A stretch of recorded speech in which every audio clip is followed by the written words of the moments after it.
क्या तुमने सोचा कभी कभी हमारी हड्डियों में से चटकने की आवाज क्यों आती है?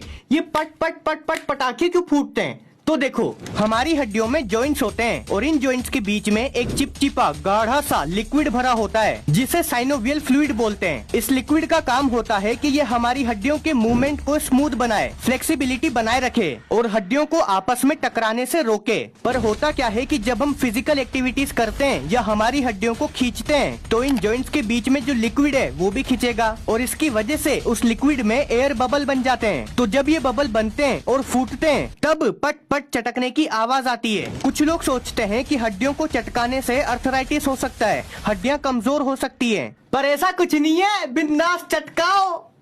मम्मी मम्मी मम्मी गर्दन अटकी, मम्मी मम्मी।